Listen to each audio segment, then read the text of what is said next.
তা আমার মনে হয় বিসিবিতে আগেও বিতর্কিত নির্বাচন হয়েছে, কিন্তু এই নির্বাচনটার সঙ্গে আপনি কম্পেয়ার করতে পারবেন না।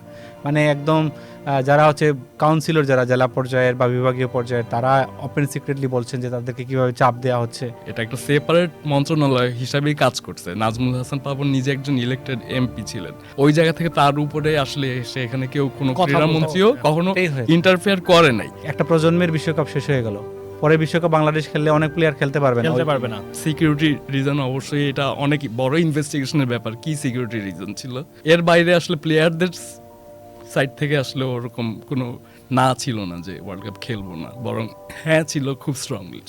যেই সরকারটি বিদায় নিল, অর্থাৎ অন্তর্বর্তী সরকার, সেই সরকারের শুরুটা হয়েছিল নানা ধরনের প্রতিশ্রুতি দিয়ে, এবং সেই প্রতিশ্রুতিগুলোর বাইরে ছিল না বাংলাদেশের ক্রীড়াঙ্গনও, এবং আলাদাভাবে বললে বাংলাদেশ ক্রিকেট বোর্ড, কারণ সেটার দিকে সবচেয়ে বেশি নজর থাকে। কিন্তু আমরা এই অন্তর্বর্তী সরকারের আমলে দেখলাম, যদি নাজমুল হাসান পাপনকে সহ ধরি, 3জন বিসিবি সভাপতি, এবং বিসিবিতে বলা হচ্ছিল যে সবাই সবকিছু স্বাধীনভাবে, যেই আলাপটা ছিল অন্তর্বর্তী সরকারের আমলে, সেটা তো ছিলই না, বরঞ্চ আমরা এমন কিছু নজিরবিহীন ঘটনা দেখেছি যেটা আরও বেশি বিতর্কের জন্ম দিয়েছে, এবং অনেক অনিয়মের গুঞ্জন আমরা আলোচনাও শুনেছি। তো সব কিছু মিলে এই যে অন্তর্বর্তী সরকারের যে সময়টা বাংলাদেশ ক্রিকেট বোর্ড তাদের অধীনে পার করলো, সেই সময়টা আসলে কেমন ছিল, এবং এই অনিয়ম বা যা কিছু হয়েছে সেগুলো কতটুকু সত্য, বা সেই আমরা যে একটা পর্যায়ে পৌঁছেছি সেখান থেকে আবার উত্তরণের উপায়টা কি হতে পারে, এই সব কিছু মিলিয়ে আমরা কথা বলবো। আমাদের সঙ্গে আছেন আজকে আব্দুল আল মেহেদি, আপনাকে স্বাগত, এবং আমাদের সঙ্গে আছেন একুশ তাপাদার। একুশ ভাই, আপনাকেও স্বাগত। মেহেদি ভাইয়ের কাছেই প্রথমে যেতে চাচ্ছি, যে যদি টোটাল পরিস্থিতিটা আসলে বলেন যে কেমন কাটলো এই 1.5 বছর, বা যেই সময়টা কাটলো আসলে। প্রথম থেকেই আমরা একটা মানে যেগুলো আমরা সমস্যা দেখেছি, যে একটা সরকার চলে যাওয়ার পরে এখান থেকে বোর্ড কিন্তু ইমিডিয়েটলি ভাঙে নেই, ওখানে অনেক প্রক্রিয়া ছিল।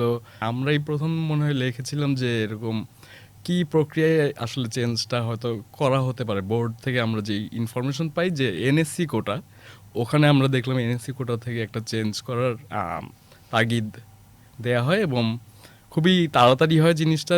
একজন ডিরেক্টর রিজাইন করে, আরেকজন রিজাইন করতে রাজি না হওয়ার পরও সাজ্জাদুল আহমেদ ববি উনি রাজি না হওয়ার পরও কিন্তু আমরা দেখি যে তাকে এনএসসি ওখান থেকে সরিয়ে দেওয়া হয়। তো এই যে প্রথমেই আপনি যখন গভর্নমেন্ট ইন্টারফারেন্স যে শব্দটা আমরা ব্যবহার করি, এটা কিন্তু আসলে এই শব্দটাই থেকে গেছে। আমরা কিন্তু আইসিসি থেকে এইসব জিনিস নিয়ে কোনো দেখিনি, কারণ একটা বোর্ড ডিরেক্টর রিজাইন নিজে থেকে না দিলে, আপনি যদি সে পাগল না হয়ে যায়, সে যদি টানা 3টা বোর্ড মিটিং কোনো কারণ না দর্শিয়ে মিস করে, বা সে মারা যায়, এই 3টা রিজনে কিন্তু আমরা জানি কনস্টিটিউশনালি একজন বোর্ড ডিরেক্টর রিপ্লেস হতে পারে, হয় বা সরে যাওয়া হয় আর কি।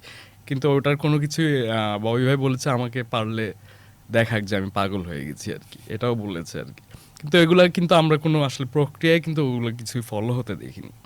তো ওখান থেকেই আমরা প্রথম ফারুক আহমেদ, নাজমুল হাসান পাপন পদত্যাগপত্র পাঠালেন, এবং ফারুক আহমেদ আসলেন। ফারুক আহমেদ ওই সময় বোর্ডে আসলেন। তখনও একটা পজিটিভ ভাইব ছিল যে এই বোর্ডটা দিয়ে হয়তো চালানো যাবে, কিন্তু কিছুদিনের মধ্যে আমরা দেখি যে এত কম ডিরেক্টর নিয়ে আসলে একটা বোর্ড চলতেছে, কে কার কাজ করতেছে বোঝা যায় না। ক্রিকেট অপারেশনসের মতো একটা ডিপার্টমেন্ট নিয়েও দেখলাম টানাটানি শুরু হয়ে গেলো, এখানে নাকি পার্টিকুলার একটা লোককে নাকি এখানে ঢোকাতে হবে আর কি, কারণ তারা একটা সম্মেলন মানে একটা রেভলিউশনের পার্ট হয়ে তারা একাত্মতা প্রকাশ করে এখানে আসছেন আর কি। এরকম কথাও আমরা শুনেছি যে এই 2জন বা এই 3জন, এদের মধ্যে থেকে ক্রিকেট অপারেশনস যে এত ইম্পর্টেন্ট, এগুলোটাও আমরা তখন দেখলাম এখানে কারাগারি লেগে গেল। ওই জায়গা থেকেই পরে বোঝা গেল যে একসময় এই সব জের ধরেই কিন্তু আমরা দেখলাম যে 8জন বোর্ড ডিরেক্টর পরে ফারুক আহমেদের নামে অনাস্থাপত্র দিল, দিয়ে তাকেও এইখানেও দেখা গেল যে কনস্টিটিউশনালি এটার কোনো প্রেসিডেন্ট নেই আর কি, যে এইভাবে কোনো এর আগে এরকম প্রেসিডেন্টকে সরিয়ে দেওয়া যায় আর কি। তারপরে আবার 1-2 দিনের মধ্যেই মনে হয়, আমার যতটুকু মনে আছে, আমিনুল ইসলাম বুলবুলকে ওই এনএসসি কোটা থেকেই ফারুক আহমেদের জায়গায় ওই কোটাতেই আবার এনে আবার একই প্রক্রিয়াতে দেখলাম ভোট, যে ভোট কথা হয়, কিন্তু দেখা যায় ওই কোটা থেকে যে আসে সেই আসলে বোর্ড প্রেসিডেন্ট হয় আর কি। এটা একটা গিভেন হয়ে গেল। তো এগুলা হাস্যকর একটা কিন্তু এক্সাম্পল সেট করেছে আমাদের জন্য। এখানে যদি একটু মেহেদী ভাই অ্যাড করেন যে মানে এনএসসি কোটাটা আসলে এই মানে বোর্ডের হস্তক্ষেপের আমরা যে কথাটা বলি সেটা যে আসলে এনএসসি কোটার মাধ্যমেই যে আসলে সেটা ফলানো হয়, মানে এই একটা অপশন যে রেখে দেওয়া হয়েছে এইটা যদি একটু বলেন আসলে। এটা মানে নিয়ে- ডিরেক্টলি তো আমরা বলি না যে বোর্ডের ইন্টারফারেন্স করতে পারে, বা যেহেতু আইসিসির আন্ডারে বিসিবি ডিরেক্টলি সেখানে করার সুযোগ নেই, কিন্তু এই যে কোটা যেখানে দুইটা আপনি বোর্ড পরিচালক রাখতে পারবেন। এই জিনিসটা তো মানে এটা তো আমাদের কনস্টিটিউশনেই ছিল। তো আপনি যদি বলেন তাহলে এই ওয়েটা তো ওই আগের থেকেই করে দেয়া, যখন কনস্টিটিউশনে এগুলো ছিল, অ্যামেন্ডমেন্ট হয়েছিল আমার যতদূর মনে পড়ে লাস্ট 23 বা 24-এ নাজমুল হাসান পাপন ভাই কিন্তু অ্যামেন্ডমেন্ট আরও একটা করা হয়েছিল। ওই সময়ও কিন্তু এগুলো নিয়ে কোনো হস্তক্ষেপ হয় নাই বা কোনো এজিএম দিয়ে এটা এগুলো রেখে চেঞ্জ, দেওয়া হয়েছে, মানে- ওই জিনিসটা রেখে দেওয়ার কারণেই আসলে এই জিনিসটা সবসময় গ্রাউন্ড ছিল যে ছিলই। কোনো একভাবে আসবে। এবং আপনি যদি একটু অন্যভাবে চিন্তা করি আমরা, এরকম সিচুয়েশন কিন্তু আসে যখন নাকি আপনার হয়তো হস্তক্ষেপ করেই জিনিসটা ভাঙাতে হয় একটা মানে স্ট্যাগনেন্ট পজিশন থেকে। ওই জায়গা থেকে আবার এটা হেল্পও হয় বলতে পারেন, আবার হস্তক্ষেপও হয়, দুইটাই হয় আর কি। একুশ ভাই যদি এই ব্যাপারে add না করেন, একই আসলে issue তে। মানে বাংলাদেশে বা উপমহাদেশেও বাংলাদেশে বেশি আর কি, মানে বোর্ডে, ক্রিকেট বোর্ডে আগেও সরকারি হস্তক্ষেপ হয়েছে নানান সময়, তো সেটার একটা মাত্রা ছিল আর কি, একটা সীমার মধ্যে ছিল। এবার এই আমরা লাস্ট কত 17 মাস বোধহয় যা দেখলাম আর কি, সেটা হচ্ছে সব কিছুকে ছাড়িয়ে গেছে, মানে সীমাহীন অবস্থা। প্রথমে তো শুরু করলো যে হচ্ছে যে বোর্ড আগের বোর্ড সভাপতি। যেটা ফারুক আহমেদকে যেভাবে নিয়ে আসা, ফারুক আহমেদ যেভাবে গেলেন, বলা হলো যে মানে ফারুক আহমেদ যখন ছিলেন তখন অনেক পরিচালক তারা নিজেরাই পদত্যাগ করেছেন, আগের বোর্ডের ছিলেন। আমার এখানে একটা প্রশ্ন আছে যে ওই বারবার বলা হচ্ছে যে আরও পরিচালক নিয়ে আসতে হবে, বোর্ড ছোট হয়ে গেছে, কাজ চালানো যাচ্ছে না। আসলে বোর্ড পরিচালকরা কি কাজ করেন সেটা নিয়ে বড় প্রশ্ন, কারণ এবং আমরা যে আশেপাশের দেশগুলো, হ্যাঁ মানে আপনি শুধু মানে দুনিয়ার কোনো বোর্ডে এত মানুষ নেই, মানে পরিচালক আমাদের পলিসি হচ্ছে মেকার 25 জন। নেই। হ্যাঁ 25 জন, বাংলাদেশের 25 জন পলিসি মেকার। আপনার ইন্ডিয়া, ইংল্যান্ড এবং অস্ট্রেলিয়া যে 3 বিগ কান্ট্রি, তাদের সবগুলো বোর্ডে মিলেও এত পলিসি মেকার নেই। 5-6 জন পলিসি মেকার থাকে, এক্সিকিউটিভ থাকে যারা কাজ করে। তো সেটা একটা প্রশ্ন। বাট এরপরে যখন বুলবুলকে নিয়ে আসা হলো, যে ওইটি শুরু হলো ব্যাপারটা, আমরা দেখি যে আগে আপনার ওই এনএসসি থেকে ওইটার বাদ দিলেও যে ক্লাব, যে রাজনৈতিক ব্যাপারগুলো চলে আসে, রাজনৈতিক সংগঠক যারা আছেন তারাই আসলে মূলত আসেন। তো যখন ফারুক আহমেদ চলে গেলেন, তারপরে যে নির্বাচনটা প্রথমে হচ্ছে বুলবুল আসছেন, আমিনুল ইসলাম বুলবুল, সাবেক অধিনায়ক, তাকে নিয়ে অনেক পজিটিভ কথা ছিল আগে, একটা হাইপ ছিল। হাইপ ছিল। তিনি আসলেন, তিনি এসে বলেন যে তিনি কুইক টি20 ইনিংস খেলতে এসেছেন। আসার পর এবং তিনি বলেন যে ইলেকশন করার তার কোনো ইচ্ছাই নেই, মানে এটা করবেন না তিনি, জাস্ট মানে ইলেকশন দিয়ে তিনি চলে যাবেন, আরেকটা নির্বাচিত বোর্ড আসবে তারা চালাবে। তারপরে তিনি নিজে নির্বাচন করলেন এবং সেই নির্বাচনটা আমার মনে হয় বিসিবিতে আগেও বিতর্কিত নির্বাচন হয়েছে, কিন্তু এই নির্বাচনটার সঙ্গে আপনি কম্পেয়ার করতে পারবেন না। মানে একদম যারা হচ্ছে কাউন্সিলর, যারা জেলা পর্যায়ের বা বিভাগীয় পর্যায়ের, তারা ওপেন সিক্রেটলি বলছেন যে তাদেরকে কীভাবে চাপ দেওয়া হচ্ছে, মানে অন্য কোনো, তারা যেটা ফরম্যাট রেডি করেছে সেভাবেই হবে আর কি, আর কেউ দাঁড়াতে পারবেন না। বেশিরভাগ ক্লাব সংগঠক যারা দীর্ঘদিন ধরে কাজ করতেন তারা বয়কট করলেন, নির্বাচন বয়কট করলেন, এবং সরকারের চাওয়া মতো এবং মানে উপদেষ্টা যিনি ছিলেন তার চাওয়া মতো সব কিছু হলো। ইভেন আপনি দেখবেন নাজমুল আবেদিন ফাহিম, যিনি পরিচালক হয়েছেন ফারুক আহমেদ, মানে ফারুক আহমেদের সময়, হ্যাঁ তিনি একটা জায়গায় বলেছিলেন, মানে পরিচালক তো বটেই, বোর্ডের পরিচালক সরকার নিয়ন্ত্রণ করে, এবং বোর্ডের ওই যে কমিটিগুলো, স্থায়ী কমিটিগুলো, এগুলোতেও আসলে সরকারি হস্তক্ষেপ ছিল। তিনি ক্রিকেট অপারেশনস চেয়ারম্যান, যেটা হচ্ছে সবচেয়ে লোভনীয় এবং সবচেয়ে ইম্পর্টেন্ট মনে করা হয়, মানে জাতীয় দল এটা দিয়ে পরিচালনা করা হয়। সেই ক্রিকেট অপারেশনস চাওয়ার জন্য তিনি হচ্ছে একদম অন রেকর্ড একটা মিডিয়া বলেছেন যে ওইটাই বলতেছিলাম আমি। হ্যাঁ, আমি উপদেষ্টাকে ফোন করেছি, বলেছি আমি এটা চাই, আমাকে যদি এটা না দেওয়া হয় তাহলে আমি খুবই ক্ষুব্ধ হব, কারণ উনি হচ্ছেন যে এই আন্দোলনে ছিলেন। তো এই ব্যাপারটা যখন আসছে তখন মানে চিন্তা করেন, মানে সরকারি হস্তক্ষেপ আছে এবং সেটা গর্ব করে বলা হচ্ছে, এবং তিনি একটা দাবি দাওয়া নিয়ে যাচ্ছেন। তো এই যখন এরকমভাবে চলে আসলো, সংস্কৃতিটা, যে কালচারটা, সেটা বেড়েছে এবং বাড়তে এমন একটা পর্যায়ে গেছে আপনার, আমি দেখি না যে বাংলাদেশের ক্রিকেটে মানে এনএসসি এত ইম্পর্টেন্ট হয়েছে আর আগে কখনোই না। আপনি যখন মানে বিভিন্ন সরকার ক্ষমতায় এসেছে, তাদের স্পোর্টস মিনিস্টার বা স্টেট মিনিস্টার যিনিই ছিলেন, বিসিবি সভাপতির উপরে তিনি ছিলেন না, মানে হস্তক্ষেপ ধারে কাছেও ছিলেন না। মানে এনএসসির কথা যদি বলে, ইভেন আমরা দেখলাম যে এবার এনএসসির সচিব বোধহয় কোনো একটা টুর্নামেন্ট হবে, এই যে ওয়ার্ল্ড কাপ যায়নি বাংলাদেশ, সেটার ঘোষণা উনি দিলেন। এবং এনএসসিতে কিন্তু অনেকগুলো মিটিং হয়েছে, বিসিবির যখন বোর্ডের অদল বদল হয়, এনএসসির মিলনায়তনে বিসিবির সভা হয়েছে। তো স্বায়ত্তশাসিত যে ব্যাপারটা, ওই ব্যাপারটার কোনো স্পিরিট রাখা হয়নি এবং কোনো দিক থেকে কার্যক্রমেও রাখা হয়নি। আগে হতো কি, ধরেন রাগটাক রেখেও কিছু করা হতো, সেটাও রাখা হয়নি। তো ওই পুরো ব্যাপারটা হচ্ছে যে মানে চূড়ান্ত রকমের মানে কি বলে বিশৃঙ্খলার মধ্য দিয়ে গিয়েছে। আর এখন যে অবস্থায় আছে সেটা হচ্ছে আমরা আবারও এরকম কিছু হতে পারে সেই এই জন্য সংখ্যাটা করছি। এই প্রশ্নটাতে যাচ্ছে একুশ ভাইয়ের কাছে, যেহেতু এই ফ্লোতেই বলবেন, সেটা হচ্ছে যে নির্বাচনের কথা আসছিল এবং এখন আমাদের যে নতুন, যেহেতু সরকার চেঞ্জ হয়েছে, বলছিলেন যে এরকম একটা পরিস্থিতি আসতে পারে, নতুন আমাদের যে ক্রীড়া প্রতিমন্ত্রী হয়েছেন তিনি কিন্তু বলেছেন যে বিসিবি নির্বাচনটা প্রশ্নবিদ্ধ ছিল। তার মানে কি আমরা আসলেই আবার এই যে এনএসসি কোটায় মাধ্যমে আমরা যেভাবে দেখেছি যে বিসিবি বোর্ড সভাপতি পরিবর্তন, মানে আমরা কি আবার সেদিকে এগোচ্ছি কিনা, যেহেতু আমিনুল ইসলাম বুলবুল এখন ওই দায়িত্বে সেই আছেন। সুযোগ তো আছে। আপনি একটা জিনিস চিন্তা করেন, মানে আপনি যতই বলেন যে স্বায়ত্তশাসিত বোর্ড, কিন্তু সরকারের সঙ্গে সিনক্রোনাইজ রেখে তো কিন্তু করতেই হয়। কাজ করতে হয় বিসিবিকে বা যে কোনো স্পোর্টস কোনো বডিকে। sports body-কে। ধরেন সরকারের চাওয়া একটা বা সিদ্ধান্ত একটা বা তাদের পছন্দ একটা, তাদের পছন্দ আরেকটা, এরকমভাবে তো চলে না। সিনক্রোনাইজেশনটা দরকার হয়। তো সেই জায়গায় আমিনুল হক, যিনি হচ্ছেন যে নতুন ক্রীড়া প্রতিমন্ত্রী, তিনি কিন্তু এই নির্বাচনকালীন সময়ে প্রচুর সমালোচনা করে আসছিলেন এবং এই যে বিসিবিতে যা হচ্ছে সেটার বিরোধিতা করছিলেন। এবং ক্লাব সংগঠক যারা আছেন, মানে যারা হচ্ছে নির্বাচন বয়কট করেছেন, তাদের সঙ্গে তার একটা অ্যালাইনমেন্ট ছিল আর কি, একই জায়গায়। তো কাজেই এটা তো ধারণা করে নেওয়া যায়, কিন্তু হুট করে যেটা মানে এটা এমন না যে চাকরি তো আর না, মানে আপনার মানে উনি চেক করে দিলেন, ব্যাপারটা এরকম না। কিন্তু বা তাদেরকে এক ধরনের ভাইব দেয়া হয়ে যাচ্ছে যে আপনাদেরকে আমাদের মানে সাথে কাজ করা খুব ডিফিকাল্ট, সেই ভাইবটা দিয়ে যাচ্ছে। এখন যদি তারা নিজেরা সেটা সরে যান তাহলে তো এক কথা, না হলে কোনো একটা উপায় কিন্তু বের করা হবে আমার ধারণা। এনএসসি যেটা বললেন, হ্যাঁ সেখানে ধরেন এনএসসি কোটা থেকে এখন বুলবুল তো আবার বিভাগীয় ইয়ে থেকে এসেছেন, কিন্তু সুযোগ আছে ওনার ওইখানে আবার একটা বোধহয় আদালতে কোনো একটা ইস্যু আছে। আর হচ্ছে যে এনএসসি থেকে তো আরেকজনকে নিয়ে আসতে পারে, একজনকে বাদ দিয়ে আরেকজনকে নিয়ে এসে তারা বলল যে মানে আনঅফিশিয়ালি বলে দিল যে তাকেই পরিচালক মানে সভাপতি করতে হবে। বোর্ড মিটিং ডাকলো, তাকে সভাপতি করে দিল। বুলবুল পরিচালক থাকলেও আস্তে আস্তে মিট হয়ে গেলেন, এরকম হতে পারে। অথবা তিনি নিজে স্বেচ্ছায় সরে যেতে পারেন। তার জন্য আসলে এখন হচ্ছে কাজ করাটা, এই মানে সেট আপে কাজ করাটা খুবই ডিফিকাল্ট। কারণ যে ঘটনাগুলো ঘটেছে এগুলো কিন্তু দাম করে সবাই ভুলে যাবে তা না। হ্যাঁ মেহেদী ভাই, এই জায়গায় আমি মনে করি যে এই বারবার এনএসসি কোটা থেকে যে এই বোর্ডের হেডটা চেঞ্জ করা আর কি, এটা খুবই ফানি দেখাচ্ছে এখন এই পয়েন্ট আর কি, কয়েকবার হয়ে যাওয়ার পর আমরা দেখতেছি। কারণ বোর্ডে কিন্তু এটা ইন্টেগ্রাল কোনো চেঞ্জ আসে না। আমরা যদি গত ইন্টারিম গভর্নমেন্টের কথা বলি, ওখানে কিন্তু এই বোর্ডটাকে কেমন মনে হয়েছে মানে আমাদের কাছে, যে ওদের নিজেদের কোনো সত্তা নেই, ওরা নিজেদের কোনো স্ট্যান্স নিতে পারে না।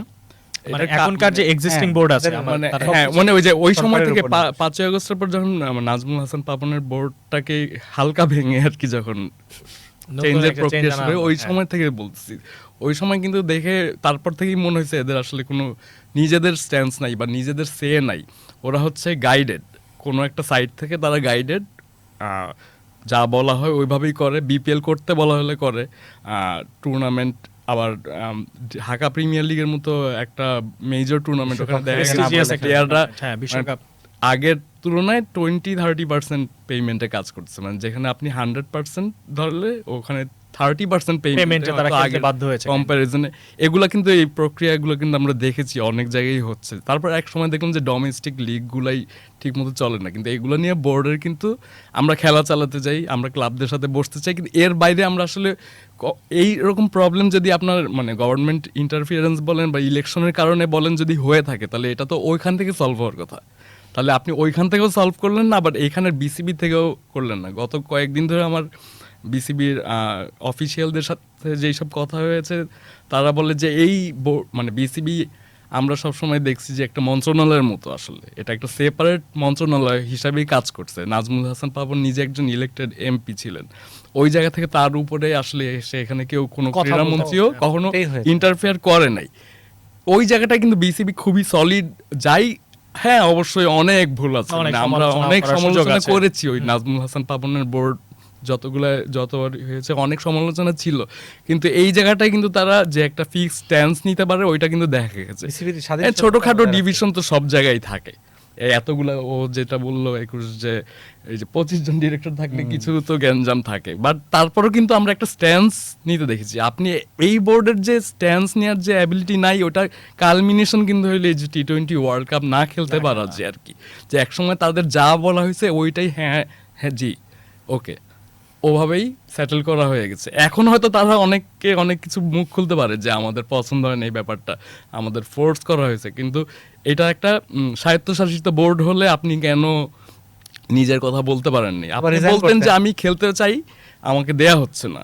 এখন তো এগুলো বলে লাভ নেই যে আমাকে ফোর্স করা Force করা হয়েছে। হয়েছে। কিভাবে ফোর্স করা হয়েছে আপনাকে বলেন। 21 ভাই যেটা বলছিলেন যে আপনার তো সুযোগ ছিল যে আপনি যদি, এটা তো চাকরি না, so আপনি রিজাইন করতে পারতেন, এটা তো একটা, কিন্তু সেই পথেও তো তারা এগোয়নি। এবং এই 1.5 বছরে আমরা যেটা দেখলাম, আপনারা বললেন যে কালমিনেশনটা হচ্ছে বিসিবি, মানে বিশেষ মানে ওয়ার্ল্ড কাপটাতে না খেলা, এবং সেইটা কি আসলে আমাদের যে সবশেষ আসিফ মাহমুদ যাওয়ার পরে যিনি ক্রীড়া উপদেষ্টার দায়িত্ব নিলেন তার কথাতেই আসলে এটা প্রমাণ হয় না যে সিদ্ধান্তগুলো যে আসলে চাপিয়ে দেওয়া হয়েছে বা একদমই, এবং তার কথা নিয়ে তো আপনার এখন হচ্ছে মুখ খোলা শুরু করেছেন আপনার ন্যাশনাল টিমের সিনিয়র অ্যাসিস্ট্যান্ট কোচ সালাউদ্দিন, যেটা বলেছেন যে একদম বলেছেন যে তিনি খাড়ার উপর মিথ্যা বলেছেন।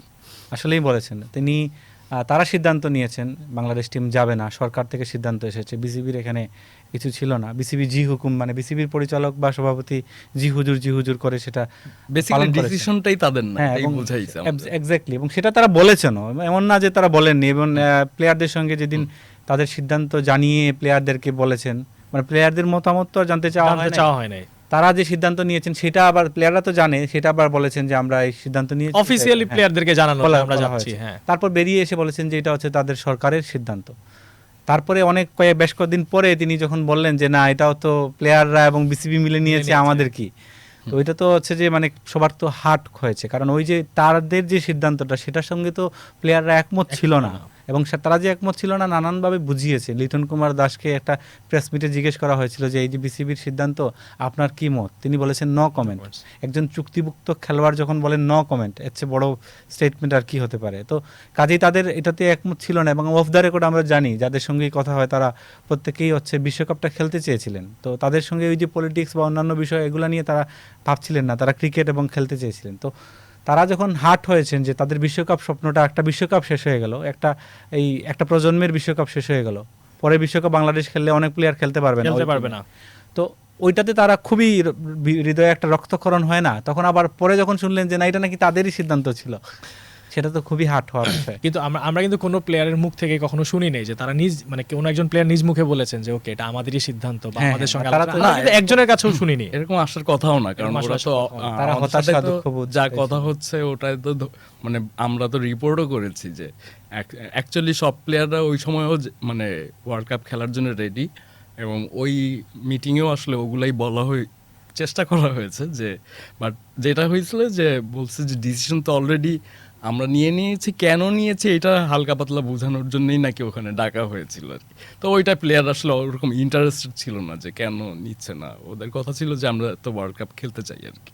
তো ওই জায়গা থেকে কখনোই নিজেদের ডিসিশন মনে হয় না। এই আসিফ নজরুল যে কথাটা বললো এটা সবারই আসলে আরও মনে হয় সেন্টিমেন্টে হার্ট করেছে যে একে তো ওয়ার্ল্ড কাপ খেলি নাই, হয়তো দেশের স্বার্থ বোঝানো হয়েছে, সিকিউরিটি রিজন অবশ্যই এটা অনেক বড় ইনভেস্টিগেশনের ব্যাপার, কি সিকিউরিটি রিজন ছিল, বাট এর বাইরে আসলে প্লেয়ারদের সাইড থেকে আসলে ওরকম কোনো না ছিল না যে ওয়ার্ল্ড কাপ খেলবো না, বরং হ্যাঁ ছিল খুব স্ট্রংলি।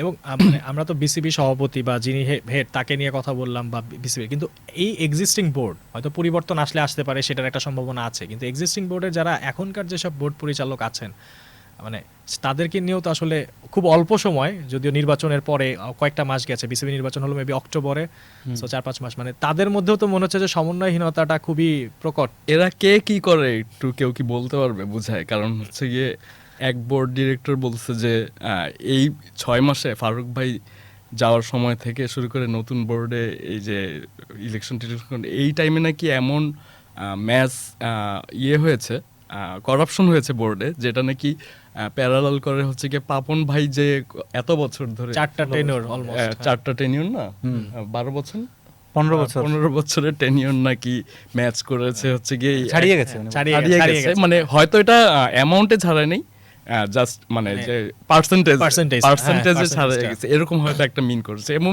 তাকে আমি জিজ্ঞেস করার পর কয়েকবার একই কথা সে ব্যাক করেছে আমাকে যে না কথা সত্যি আর কি। তো এরকম না যেটা উড়িয়ে দেয়ার, যদিও বোর্ড থেকে আবার বলা হয়েছে যে এটা তার পার্সোনাল ওপিনিয়ন। এই পার্সোনাল ওপিনিয়নের কিন্তু নতুন যুগ নতুন দেখলাম একটা আমরা। যুগ আমরা যে, দেখতে পাচ্ছি, হ্যাঁ, সবই যেই পার্সোনাল যা opinion। বলে সে এটা হচ্ছে কি তার পার্সোনাল কটূক্তি ওপিনিয়ন। করলেও সেটা পার্সোনাল অপিনিয়ন। হ্যাঁ, এখন আমার যাই একটা বলেন জিনিস একটু অ্যাড personal করছি, opinion সেটা হচ্ছে যে হয়ে মানে যখন তারা কথা বলেন বা যখন তাদের সাথে কথা বলা হয় বা গণমাধ্যম কথা বলে, তখন কিন্তু তার পার্সোনাল অপিনিয়ন নেওয়ার জন্য কথা বলে। না, আমি এটা তাকে গণমাধ্যম কিন্তু মনে কথা বলি, হ্যাঁ। বিসিবি আপনি একজন বোর্ডের কর্মকর্তা পরিচালক, তাই সেই হিসেবে কথা বলি। সো সেইটা আসলে পার্সোনাল অপিনিয়ন কিভাবে হয়? সংবাদ সম্মেলনে আমি তাকে এটা মনে হ্যাঁ। করিয়ে দিয়েছি যে সে যে বিসিবি পরিচালক হিসাবে এই কথাগুলো বলছেন, সে আমার দিকে তাকিয়ে একবার খালি মনে হলো কথাটা বুঝেছেন, কিন্তু উনি তারপর একই টোনেই আবার কথা বলে গেছেন। এই যে ওনার ব্যাপারটা- ওপিনিয়ন কিন্তু আমাদের কাছে ইম্পর্টেন্ট না, ওনার আমাদের বিসিবি এক ডিরেক্টরের ওপিনিয়ন আমরা আমরা জানতে জানতে পারি চাই। আর কি। হুম। এই যে নাজমুল ইসলাম, নাজমুল ইসলাম, তিনি তো মানে তামিম ইকবালকে একটা কটূক্তি করলেন, তারপর সব প্লেয়ারদেরকে নিয়ে যেভাবে মানে আমার কাছে আক্রমণ একটু করলেন। আরেকটু অ্যাড করি, মনে হলো যে মানে একজন বোর্ড পরিচালক কিন্তু মনে হলো যে তার স্ট্যান্সটা অনেকটা অ্যান্টি ক্রিকেট। হ্যাঁ, রাইট, এক্স্যাক্টলি। এবং তিনি তার অনেক বিতর্ক, এবং তিনি হ্যাঁ। বিসিবির সেই কার্যালয়ের সামনে দাঁড়িয়ে ক্রিকেটারদের, যে কারণে ক্রিকেটাররা বয়কটে গেল। এবং তারপরে কি হলো আসলে, মানে তেমন কিছুই তো হয়নি। মানে তাকে আবার ওই স্বপদেই বহাল। ক্রিকেটারদের যে দাবি ছিল সেটা পূরণ হয়নি, তিনি পরিচালক বহালই আছেন। তাকে ওই যে অর্থ কমিটি Finance থেকে committee। সরিয়ে দেওয়া হলো, কিন্তু আবার পরে শুনলাম যে তাকে আবার সেটাকে আবার নিয়ে আসা হয়েছে। তো কিছুই হয়নি। ক্রিকেটাররা তো ওই জায়গায় তো আর বিসিবির বর্তমান যে কমিটি যারা আছেন তাদেরকে তো আর বিশ্বাস করবে না, কোনো অর্থেই বিশ্বাস করবে না। কারণ তাদেরকে যেটা বলা হয়েছে বয়কটটা সরিয়ে আনার জন্য, সেটা তো কোনো কিছু পালন করা হয়নি, বরং যেটা পালন করা হয়েছিল সেটা আবার রিভার্স করা। তার আচ্ছা। থেকে আমি যদি একটু অ্যাড করি, মানে এই প্রসঙ্গে যে এই বোর্ড ডিরেক্টররা কিভাবে কি হচ্ছে, সবচেয়ে বড় প্রেসিডেন্ট আমার কাছে মনে হয় যে এই প্রথম আমরা মনে হয় দেখেছি যে একজন বোর্ড ডিরেক্টর আসলে পদত্যাগ করেছে তার পোস্ট থেকে, জাস্ট মানে তার ডিরেক্টরশিপ থেকে না, তার তার ওই যে যে স্থায়ী কমিটি, স্ট্যান্ডিং স্থায়ী কমিটি থেকে। কমিটি থেকে। কারণ হচ্ছে সে ফিক্সিং এর অ্যালিগেশন আসছে তার ভয়াবহ নামে। ভয়াবহ allegation। ভয়াবহ অ্যালিগেশন কেন হবে এগুলো জানি না, কিন্তু তাকে মাঝে মাঝে দেখি কেক কাটতেছে আরেক বিসিবি ডিরেক্টরের বার্থডেতে বা অন্য কোনো প্রোগ্রাম অ্যাটেন্ড করছে, সে কিন্তু এগুলা করতেছে, কিন্তু সে আবার ওখান থেকে পদত্যাগ করেছে ফিক্সিং এর অ্যালিগেশন। এগুলো আমাদের কাছে একদমই নতুন, যদি বন্দোবস্ত বলছেন ওইটাই বলতে পারেন আর কি। তারপরে আবার বিসিবির একজন পরিচালক তো একদম পরিচালক পদ থেকেও পদত্যাগ করেছেন। তার সঙ্গে মানে যাচ্ছে না। তিনি মানে অফ দ্য রেকর্ড বলেছেন যে আসলে মানে যেভাবে চলছে বিসিবি সেটাতে তিনি একমত না, এই বোর্ডের সঙ্গে একমত না। তো আমার মনে হচ্ছে বিসিবি হচ্ছে প্লেয়ারদের উপর কন্ট্রোল হারিয়ে ফেলেছে, বিশ্বাস হারিয়ে ফেলেছে, ট্রাস্টের জায়গা নেই। তার পরিচালকরা কেউ কাউকে, অনেকের পক্ষে বিপক্ষে এরকম আছেন। বাকবিতণ্ডা আমরা হাতাহাতির খবর গুঞ্জন শুনেছি। হ্যাঁ, এবং একটা ছবি বেরিয়েছে, একজন পরিচালক আরেকজন পরিচালকের দিকে আঙ্গুল তুলছেন, সেই ছবি নিয়ে আবার AI হয়ে একটা গেছে। রিয়েক্ট করেছে। হ্যাঁ। তো এরকম দেখছি, মানে পরিচালকদের মধ্যে দ্বন্দ্ব আছে, প্লেয়াররা ট্রাস্ট করছে না, কেউ কাউকে ট্রাস্ট করছেন না। এখন হচ্ছে যে সরকার আগে যেটা ছিল যে তাদের অ্যালাইনমেন্টে সরকার ছিল, কিন্তু সেটাও চেঞ্জ হয়ে গেছে। এখন তো ক্রীড়া প্রতিমন্ত্রী যিনি হয়েছেন তার সঙ্গেও তো তাদের এখন আর বিশ্বাসের সম্পর্ক নাই। তো সব মিলিয়ে তারা আগাবেন কি করে, এটা একটা বড় প্রশ্ন। আর যেটা বললেন যে বিশ্বকাপটা বাংলাদেশ মিস করেছে, খেলেনি, এটার ইম্প্যাক্ট অনেক বড় হতে পারত, কিন্তু সেই ড্যামেজটা এখন কন্ট্রোলের সুযোগ আছে। যেটা হচ্ছে যে বর্তমান এটা হচ্ছে যে সরকারিভাবে সেটা করতে হবে। বর্তমান যারা সরকার আছেন, আমিনুল হক যিনি স্টেট মিনিস্টার আছেন, এবং তিনি দায়িত্ব গ্রহণ করার পরই বলেছেন যে আমি ইন্ডিয়ান ডেপুটি হাই কমিশনারের সঙ্গে কথা বলেছি, এই ব্যাপারগুলো কিভাবে সম্পর্ক উন্নয়ন করা যায়। তো ওই কাজগুলো কিন্তু জরুরি, এবং সেই কাজগুলোর সঙ্গেও কিন্তু আবার এই বিসিবির বর্তমান কমিটি কারা আছেন কারা থাকবেন না সেটাও কিন্তু জরুরি।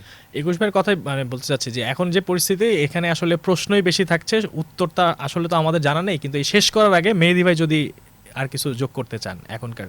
এখানে যে ইলেকশনের যে ইরেগুলেটরির কথা আমরা খুবই ভায়োলেন্টলি অলমোস্ট শুনেছি, এবং নিজেরাও অনেক কিছু দেখেছি শুনেছি। ওইখান থেকে কিন্তু আপনি এই ইলেকশনটাকেই যদি আসলে ইলিগাল শেষ পর্যন্ত হয়ে যায়, তাহলে এই বোর্ডের কি হবে?